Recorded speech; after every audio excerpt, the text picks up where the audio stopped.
اور زیادہ اجاگر کرنے کی توفیق عطا فرمائی۔ ہم اللہ کے حضور دعا گو ہیں، اللہ تعالیٰ ہماری اس حاضری کو اپنی بارگاہ میں قبول فرمائے اور آقا علیہ الصلوۃ والسلام کی ہمیں بروز حشر شفاعت نصیب فرمائے، آمین۔ سامعین محترم، جو قرآن کی آیت تلاوت کی اس میں اللہ تعالیٰ نے واقعہ معراج کو بیان فرمایا۔ قرآن کریم میں اللہ ارشاد فرما رہا ہے، سبحان الذی اسری بعبدہ لیلا من المسجد الحرام الی المسجد الاقصی الذی بارکنا حولہ لنریہ من آیاتنا انہ هو السمیع البصیر۔ کہ پاکی ہے اس ذات کو جو اپنے بندے کو راتوں رات لے گیا مسجد حرام سے مسجد اقصی تک، جس کے گردا گرد ہم نے برکت رکھی اور ہم نے اپنے بندے کو اپنی عظیم نشانیاں دکھائیں۔ بے شک اللہ تعالیٰ سنتا اور دیکھتا۔ اللہ تعالیٰ نے واقعہ معراج کو لفظ سبحان سے شروع کیا۔ اب لفظ سبحان سے شروع کرنے میں کیا حکمت تھی؟ اب سنیے کہ حکمت کیا تھی، سبحان سے کیوں شروع کیا؟ کیونکہ اللہ تعالیٰ جانتا تھا کہ اس واقعہ کے بعد معراج جسمانی پر ان کریم کی جانب سے اعتراضات اٹھائے جائیں گے، تو لہذا اللہ تعالیٰ نے اس واقعے کو معراج سے لفظ سبحان سے شروع فرمایا۔ میں پاک ہوں، ہر عجز و نقص سے پاک ہوں، ہر عیب سے پاک ہوں۔ اور اللہ تعالیٰ کو معلوم تھا کہ میرے پیارے حبیب علیہ الصلوۃ والسلام کی اس واقعہ معراج کے بعد مشرکین جو اعتراضات اٹھائیں گے، ان اعتراضات کو دھونے کے لیے اللہ تعالیٰ نے لفظ سبحان کا استعمال فرمایا۔ لفظ سبحان فرما کر کہا کہ میں ہر عیب سے پاک ہوں، میں بھی سچا نبی بنانے والا ہوں، جھوٹے تم ہو، اور میرے نبی کا واقعہ معراج بھی سچا۔ پھر فرمایا اسرا، میں نے سیر کرائی، یعنی انہوں نے دعویٰ نہیں کیا، آقا علیہ الصلوۃ والسلام نے جانے کا دعویٰ نہیں کیا، بلکہ میں خود خدا دعویٰ کر رہا ہوں، میں نے سیر کرائی۔ آگے فرمایا بعبدہ، اب سوال یہاں پیدا ہوتا ہے بعبدہ کیوں فرمایا؟ رسول ہی کیوں نہ فرما دیا، نبی ہی کیوں نہ فرما دیا، نور ہی کیوں نہ فرما دیا، حبیب ہی کیوں نہ فرما دیا، بعبدہ کیوں فرمایا؟ بعبدہ، عبد کی تین اقسام، پورا غلام عبد رقیق، بھاگنے والا غلام عبد معذور، تیسری قسم کہ جس کو تمام اختیارات دیے، خزانے سے جو چاہے دے، جسے چاہے دے، تمہیں سارا اختیارات ہے۔ حضور کو اللہ تعالیٰ نے اِنَّا أَعْطَيْنَاكَ الْكَوْثَرَ تمام خزانوں کی چابی عطا فرمائی ہے۔ حضور جسے چاہے دے، جس کو چاہے جتنا دے، حضور آپ کو اختیار اس لیے فرمایا کیونکہ آپ مقام عبدیت کے اعلیٰ مرتبے پر فائز ہیں۔ عبد تو ہیں لیکن اعلیٰ مرتبے پر، عبدیت کے اعلیٰ مرتبے پر فائز ہیں، لہذا فرمایا بعبدہ۔ تو اللہ تعالیٰ نے آقا علیہ الصلوۃ والسلام کو بعبدہ کیا کر مخاطب فرمایا۔ اب سوال یہ بھی پیدا ہوتا ہے کہ معراج کیوں ہوئی، معراج کی وجہ کیا تھی؟ حضرات اس کی حکمت وہ تو اللہ تعالیٰ ہی جانتا ہے، مگر جو علماء کرام نے، شاہ اعظام نے تحقیق کی ہے، جو اپنے پوائنٹ انہوں نے ثبت کیے ہیں، تو سنیے وہ کیا کہتے ہیں۔ ان کی رائے یہ ہے کہ معراج اس لیے ہوئی، یہ فرشتوں کی آرزو تھی، یہ فرشتوں کی آرزو تھی، فرشتوں کی تمنا تھی، فرشتوں کی خواہش تھی، جب رب نے فرمایا انی جاعل فی الارض خلیفہ، میں زمین میں اپنا نائب خلیفہ بنانے والا ہوں، تو انہوں نے فرمایا اتجعل فیہا من یفسد فیہا ویسفک الدماء، کیا تو اسے نائب بنائے گا جو زمین میں فساد پھیلائے، خون ریزیاں کرے؟ فرمایا انی اعلم ما لا تعلمون، جو میں جانتا ہوں وہ تم نہیں جانتے، جو میں جانتا ہوں تمہیں اس کی خبر ہی نہیں، تمہیں اس کا پتہ ہی نہیں۔ تمہاری نظر جو ہے فسادی کی جانب ہے، میری نظر مالکی کی جانب ہے، یہ رب فرما رہا ہے۔ جب فرشتوں کو پتہ چلا کہ آقا علیہ الصلوۃ والسلام آسمانوں کا تشریف لا رہے ہیں تو دیدار کے مشتاق ہو گئے اور کہنے لگے کہ یا اللہ ہمیں بھی اپنے پیارے حبیب کا دیدار کرا دے۔ تو تب حضور سے وہ اللہ نے فرمایا حضور ذرا آسمانوں پر تشریف لائیے، اور جنت کے مکینوں کو کہا اے جنت کے مکینوں تیار ہو جاؤ کہ میرا محبوب آ رہا۔ یہ فرشتوں کی آرزو تھی، معراج اس لیے ہوئی۔ دوسری وجہ یہ تھی، دوسری ریزن یہ تھی، معراج اس لیے ہوئی کہ یہ حضور علیہ الصلوۃ والسلام کی بے قراری تھی۔ جب حضرت ابو طالب کی وفات کے بعد مشرکین نے آقا علیہ الصلوۃ والسلام کو ایذا پہنچائی تو آپ ایک دفعہ راستے میں جا رہے تھے اور یہ کہتے جا رہے تھے کہ کاش میرا کوئی دوست ہوتا، کاش میرا کوئی دوست ہوتا میرے کام آتا، میرا کوئی غمخوار ہوتا میری غمخواری کرتا، میرا کوئی دلدار ہوتا میری دلداری کرتا، میرا کوئی دل جو ہوتا میری دل جوئی کرتا۔ اس طرح کے جب الفاظ کہے، آگے راستے میں کفار نے نعوذ باللہ معاذ اللہ حضور علیہ الصلوۃ والسلام کو برا بھلا کہنا شروع کر دیا، تو آپ حضرت ام ہانی کے گھر تشریف لے جاتے ہیں، حجرہ مبارک پہ بیٹھ کر مشغول عبادت ہو جاتے ہیں۔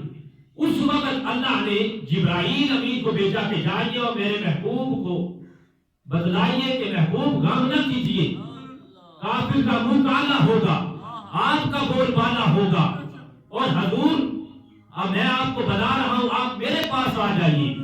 اب حضرات ذرا غور تو کیجیے، اگر اندھا بیمار ہو، اگر بچہ بیمار ہو، ماں اس کو تسلیاں دیتی ہے، اگر ہمسایہ کوئی گھبراہ پریشان ہو، ہمسایہ اس کو تسلیاں دیتا ہے، دوست بیمار ہو پریشان ہو، دوست اس کو تسلیاں دیتا ہے، مگر جب آمینہ کا لال پریشان ہوا تو تسلیاں خود خدا تعالیٰ دے رہا۔ تو معراج حضور کی بے قراری تھی، یہ دوسری ریزن ہو۔ تیسری وجہ اس کی یہ تھی کہ اللہ تعالیٰ نے آقا علیہ الصلوۃ والسلام کو روز ازل سے روز محشر کا تمام لوگوں کی شفاعت کرنے والا بنا کر بھیجا ہے۔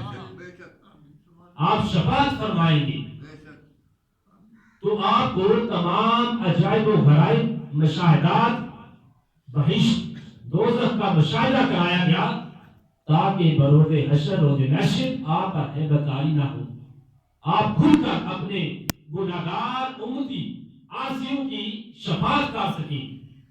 اس وقت تمام نبی نفسا نفسی پکارے ہوں گے، مگر آقا علیہ الصلوۃ والسلام کیا کر رہے ہوں گے؟ امتی امتی، اس وقت بھی پکارے ہوں گے۔ تو یہ تیسری وجہ تھی، عجائب و غرائب مشاہدات کا آپ کو دکھانا، معراج اس لیے ہوئی۔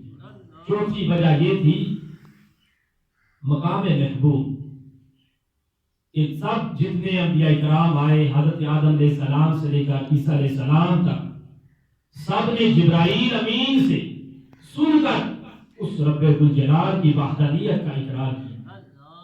اب کوئی نبی، اللہ خود فرما ہے، اب کوئی نبی ایسا ہونا چاہیے تھا جو مجھے دے کر میری وحدانیت کا اقرار کرے۔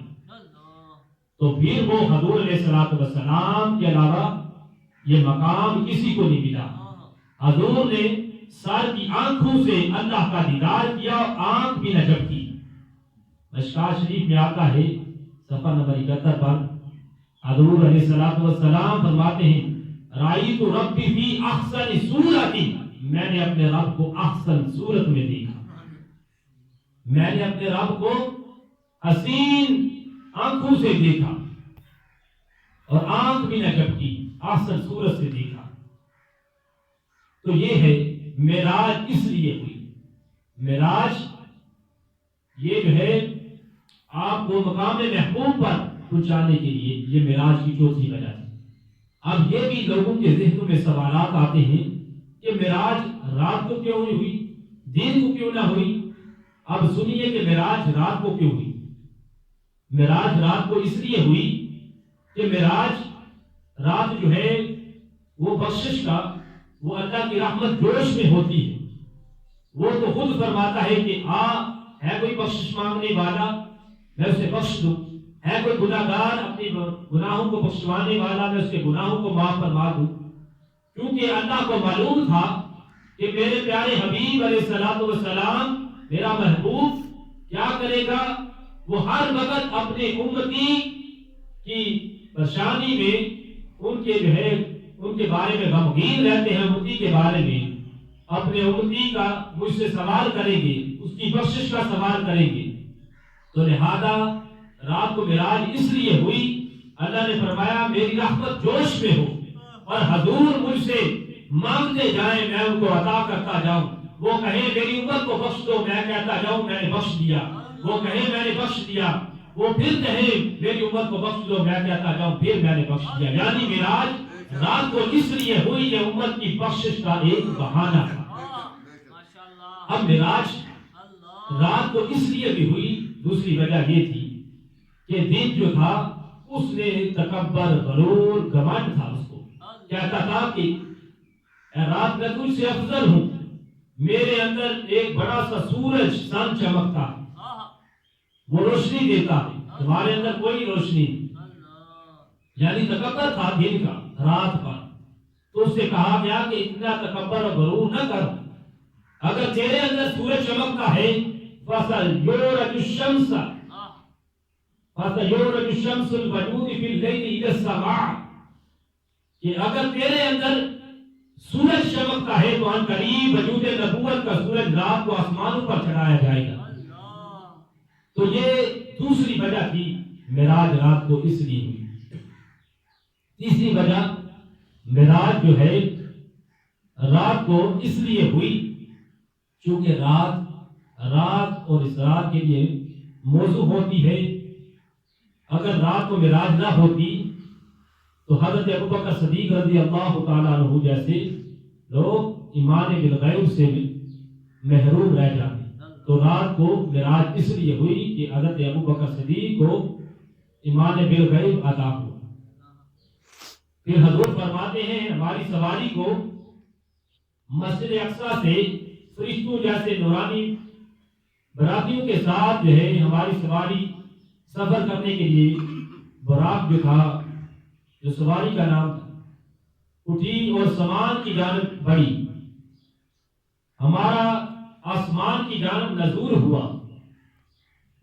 جب پہلے آسمان پر پہنچے پھر حضرت جبرائیل امین نے پہلے آسمان کا دروازہ کھٹکھٹایا۔ اندر سے آواز آئی کون؟ فرمایا جبریل ہوں۔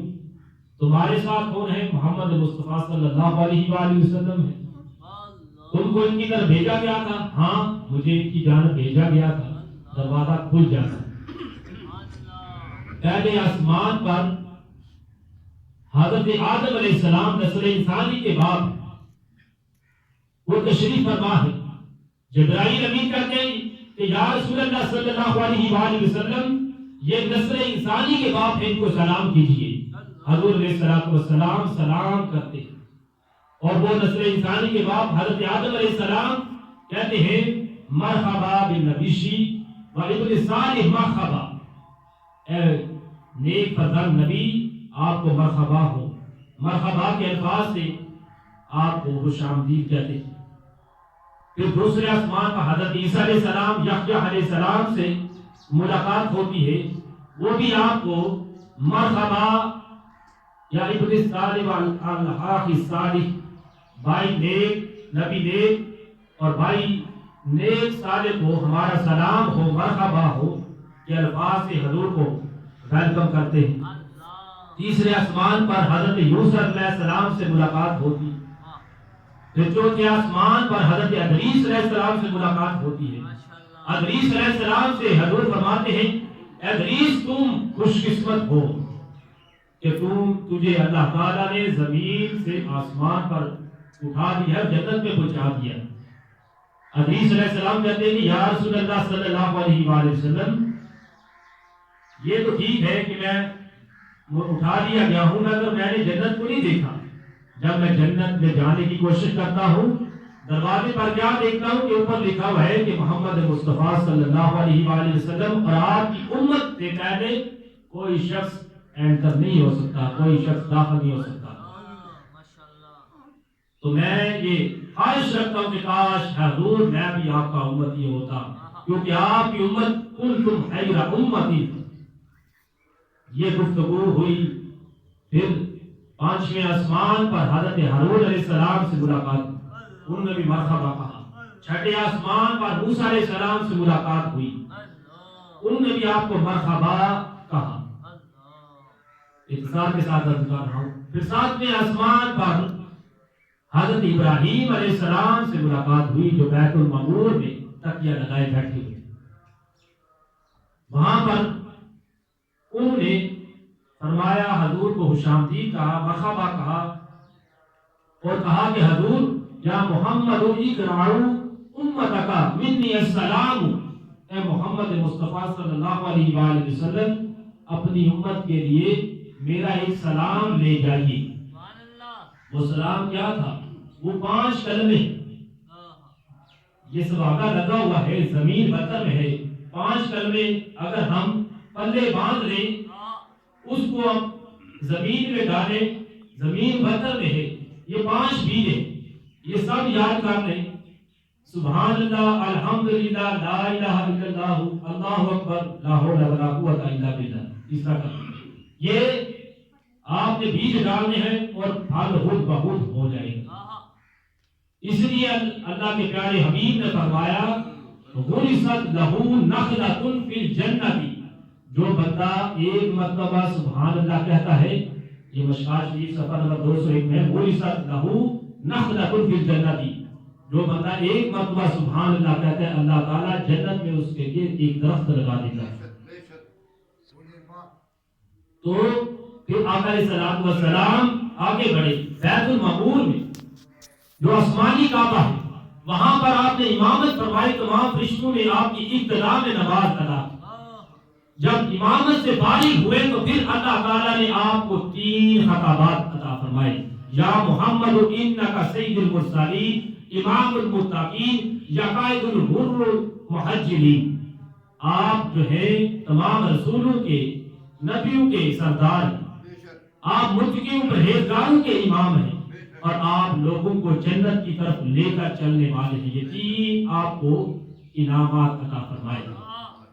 پھر جو ہے آقا علیہ السلام بیت المعمور سے آگے جب چلے تو پھر فرماتے ہیں حضور ثم الی رفعت سدرۃ المنتہا. پھر مجھے سدرۃ المنتہا تک لے جایا گیا. میں نے دیکھا اس کے پھل ہجر کے مٹکوں کی طرح تھے اور اس کے پتے جو تھے ہاتھی کے کانوں کی طرح تھے. جبرائیل امین نے عرض کیا کہ یا رسول اللہ صلی اللہ علیہ وآلہ وسلم ذرا ٹھہریے، یہ میری جائے اقامت ہے، یہاں پر 2 رکعت نفل نماز ادا کیجیے تاکہ یہاں برکت ہو جائے. حضور نے 2 رکعت نماز نفل ادا کی.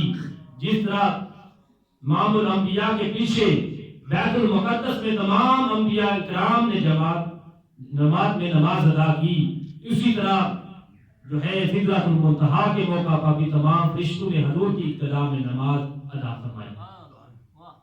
تو پھر فرمایا جب سدرۃ المنتہا پر نفل ادا کیے، نماز ادا کی، کہا کہ جبریل چلیے. جبریل فرماتے ہیں کہ حضور آگے نہیں چل سکتا. چلیے نہیں چل سکتا. اگر یک سرے موئے برتن پرم تجلا بسوز پرم، کہ اگر ایک بار آگے بڑھوں گا تو تجلیت الہی کی وجہ سے میرے بال وہ جل کر بسم ہو جائیں گے، راکھ بن جائیں گے. تو جلتے ہیں جس کے بعد جلتے ہیں پر جبریل کے جس مقام پر ان کی حقیقت کی شاسنا تم ہی تو ہو یا رسول اللہ، ان حقیقتوں کے شاسنا تم ہی تو ہو۔ تو پھر آقا علیہ السلام کو ہمارے جو نبوت کا کام یاد ہے، حضور نے فرمایا جبریل ابھی چلیے، فرمایا نہیں چل سکتا، لو دلوت ان ملکن دہو رکت، کہ اگر ایک بال برابر آپ نے بڑا حیبت الہی سے جل کر راک بن جاؤں گا۔ حضور نے کیا کیا سامعین، آپ نے جبرائیل کا میر کا ہاتھ پکڑا، ایک قدم آگے بڑھایا، جب ایک قدم آگے بڑھایا تو جبرائیل امین 600 پروں کے مالک وہ جسم تھر تھر کانپنے لگا۔ روایت میں لکھا ہوا ہے، لوگ نے اپنی بک میں لکھا ہے کہ جسم چڑیا سا بن گیا۔ تو اس طرح کا جب جسم ہو گیا، آپ نے 500 سالہ راہ طے کر دیا ایک قدم میں۔ حضور علیہ السلام نے عرض کی کہ یا رسول اللہ صلی اللہ علیہ وآلہ وسلم مجھے واپس بھیج دیجئے، میرے پاس جل کر راکھ بن جائیں گے۔ تو پھر آپ نے اشارہ کیا اور 500 سال راہ جو ہے ایک اشارے سے آپ پھر حضرت جبرائیل امین کو سدرۃ المنتہا پر پہنچا دیا۔ پھر اللہ نے فرمایا حضور آپ غم نہ کیجیے، قیامت کا دن جو 50,000 سال کا ہوگا، جو آپ کے ایک اشارے سے 500 سال راہ طے ہو جاتا ہے، تو قیامت کا دن جو 50,000 سال کا ہوگا وہ بھی آپ کے ایک اشارے سے بالکل آرام و سکون کے ساتھ گزر جائے گا۔ پھر حضرات آگے فرمایا جاتا ہے کہ عرش معلیٰ، آگے آپ کو کوئی رف لے گیا، کوئی فرشتہ لے گیا، کوئی کچھ کہتا ہے، مگر شہزادی اللہ رحمہ دیتے ہیں بالا غلدلا بے کمال ہی کشفت دجا بے جمال ہی حسنت جمیع و حسال ہی صلو علیہ وآلہ۔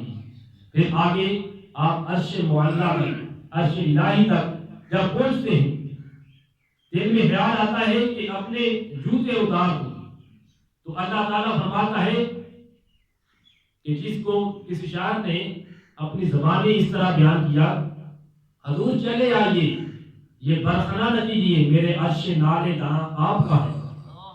تو جب حضرت ابراہیم کے قدم لگے، مقام جو تھا مقام مصلی بن گیا، حضرت حاجرہ سلام علیہا کے قدم لگے، مقام شاعر اللہ بن گیا، موسیٰ علیہ السلام کے قدم لگے، مقام تجلی بن گیا، اور آقا علیہ السلام کے قدم لگے تو عرش معلیٰ بن گیا۔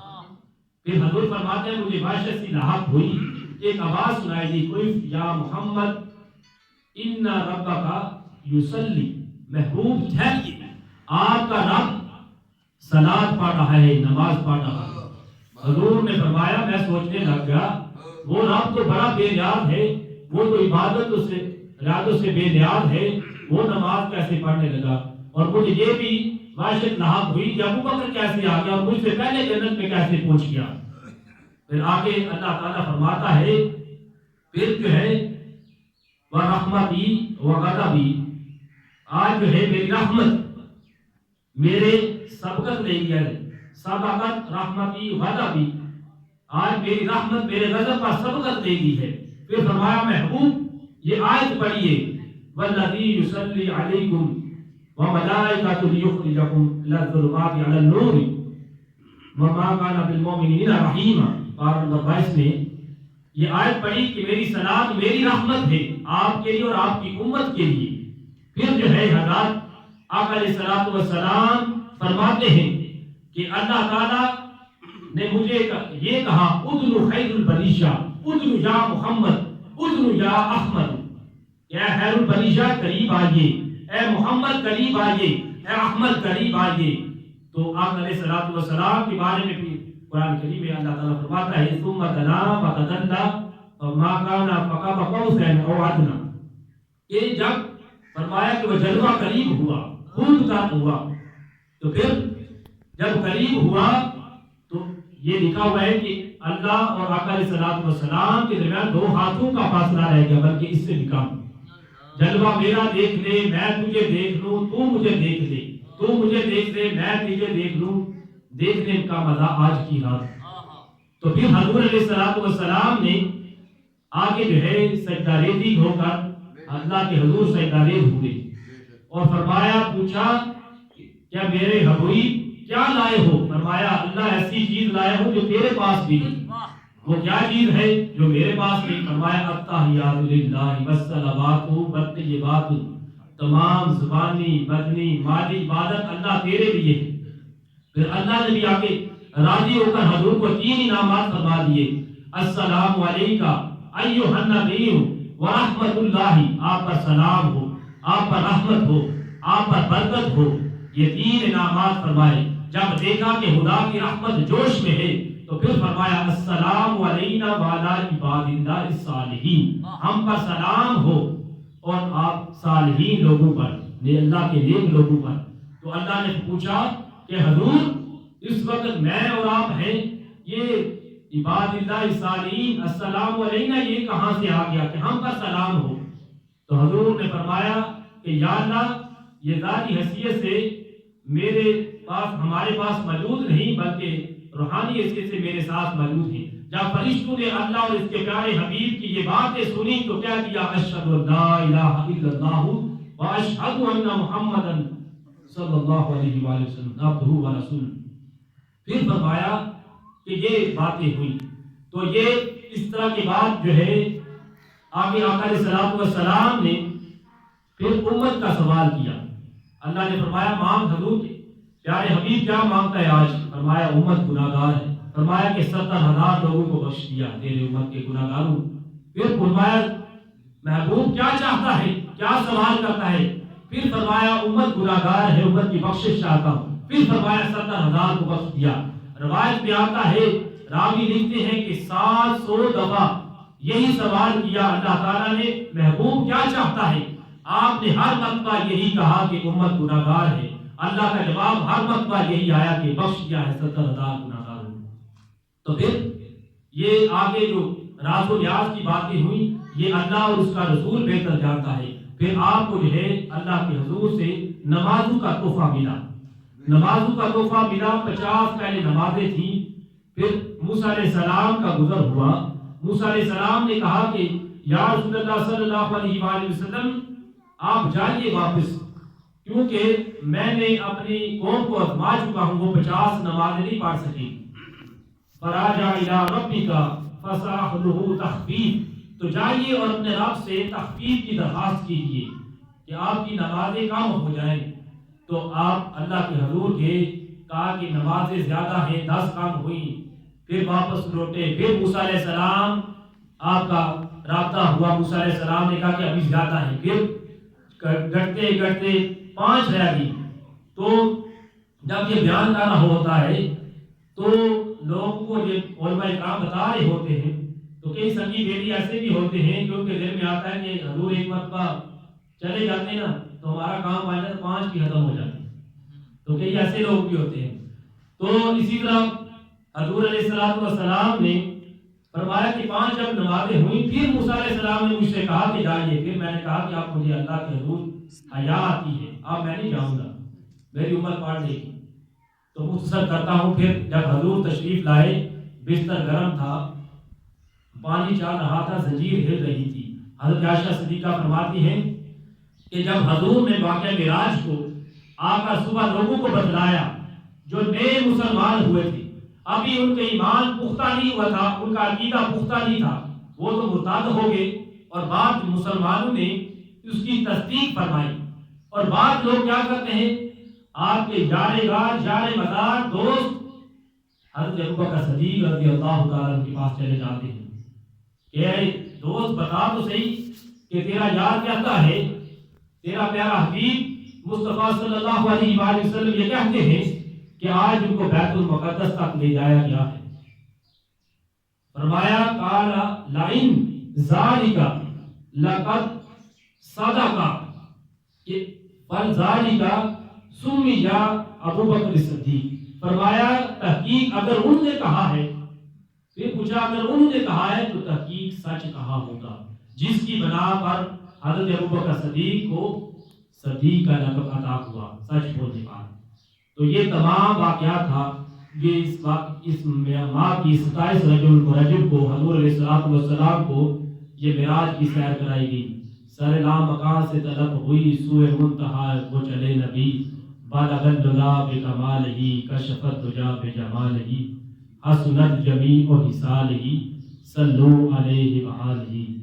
تو اللہ کے حضور گواہ ہے، اللہ تعالیٰ ہمیں آقا علیہ الصلوۃ والسلام کے اس واقعہ کو سننے کے بعد اپنے ایمان کو اور زیادہ پختہ کرنے، اپنے عقیدے کو اور زیادہ پختہ کرنے اور خاتم النبیین صلی اللہ علیہ وآلہ وسلم پر اپنا ایمان اور زیادہ مضبوط کرنے کی توفیق دے، اور آقا علیہ الصلوۃ والسلام کی ہم سب کو غیر مشروط محبت اور لامحدود وفاداری نصیب فرمائے، آمین۔ وما علینا الا البلاغ المبین۔